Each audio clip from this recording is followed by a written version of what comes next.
Shalom,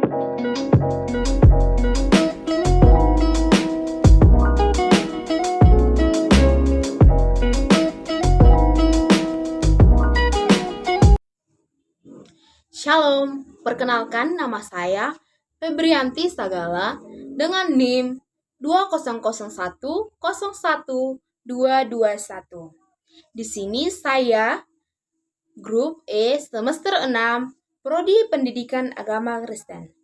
Di sini saya akan menyampaikan materi tentang mata kuliah Teologi Alkitab yang diampukan oleh Bapak dosen Dr. Baginda Sitompul teologi MPDK. Alkitab. Saksikan videonya. Kata teologi berasal dari kata Yunani theos yang berarti Allah dan logos yang berarti perkataan, pikiran, percakapan. Dengan demikian, teologi adalah berpikir atau berbicara tentang Allah. Teologi Alkitab adalah sebuah teologi yang disusun dari usaha mempelajari bahan-bahan atau doktrin-doktrin tertentu di dalam Alkitab.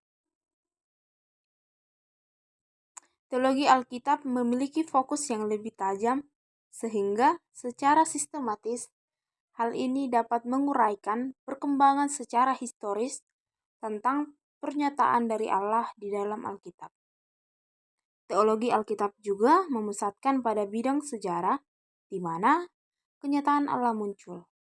Teologi Alkitab juga menyelidiki kehidupan daripada penulis Alkitab, keadaan-keadaan yang mendorong mereka untuk menulis dan juga situasi historis. Baik, selanjutnya pengertian teologi biblika. Teologi biblika adalah sebuah usaha untuk menyelidiki sejarah yang tertulis di dalam kitab suci, di mana Tuhan telah menyatakan dirinya kepada bangsa Israel hingga para penulis kitab Perjanjian Baru, yang menekankan pentingnya ruang doktrinal dari sudut pandang para penulis yang berbeda-beda. Namun, kemudian seluruh perbedaan itu disusun secara sistematis. Jika sebelumnya disebutkan tentang kondisi yang ambigu, kemungkinan pada pengertian inilah terjadi keambiguan tersebut, bahwa pada akhirnya sebuah teologi yang dibangun melalui pendekatan teologi biblika pun akan menjadi sebuah teologi yang tersistem atau sistematik teologi. Teologi biblika meskipun berkenan dengan pola-pola pemikiran yang ada dalam periode-periode Alkitab sendiri, sepertinya jauh dari berdebat dan penafsiran dari firman yang lebih kemudian. Baik, selanjutnya pengertian teologi sistematika. Teologi sistematika mengambil sebuah informasi dari sebuah kitab dalam dan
dan logos.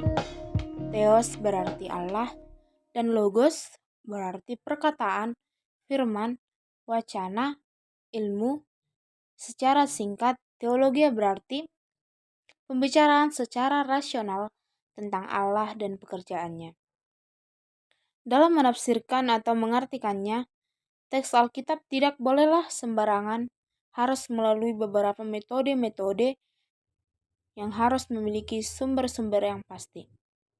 Yang menjadi sumber dalam teologi adalah tidak lain dari Alkitab sendiri yang merupakan sumber utama, tetapi bukan hanya itu, ada juga beberapa yang boleh dijadikan sumber, yaitu sumber teologi dalam biologi, yakni sumber primer dan sekunder. Teologi ada juga yang harus diperhatikan di dalam penelaahan Alkitab oleh teologi biblika seperti studi eksegetikal dan studi latar belakang penulisan. Selanjutnya, hubungan teologi biblika dengan teologi sistematika. Dalam tujuan teologi sistematika yaitu nyata atau menolong manusia atau orang-orang yang ingin mengenal bagaimana layaknya iman Kristen tersebut. Dalam tujuan yang diharapkan, teologi sistematika adalah umum dan luas. Proses pendidikan dan pengajaran dalam rumpun ini diharapkan dimulai dengan pengantar ilmu teologi yang menjadi suatu orientasi pada teologi.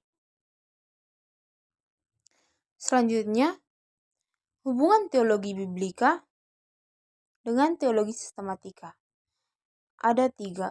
Yang pertama, hubungan teologi biblika dengan teologi sistematika mengingatkan teologi sistematika bahwa natur dari wahyu Allah di dalam sejarah bersifat redemptif, historis, dan oleh sebab itu, teologi sistematika perlu memperhatikan karakter historis dari wahyu Allah ini. Yang kedua, teologi biblika menolong teologi sistematika mengeksegesis Alkitab, yang adalah sumber dan kriteria berteologi bagi teolog sistematika, dengan tepat dan benar. Eksegesis menjadi dasar bagi teologi sistematika, dan eksegesis harus memperhatikan konteks dari teks termasuk konteks berbagai macam periode sejarah, penebusan, dan rencana Allah yang mengerjakan rencananya dalam tiap episode tersebut. Yang ketiga, teologi sistematika memperlengkapi teologi biblika dengan prasuposisi ontologis di dalam memahami dan memaparkan sejarah penebusan. Teologi sistematika memberitahukan identitas dan natur dari Yesus Kristus agar orang dapat memahami pribadi dan karya Kristus dengan lebih utuh.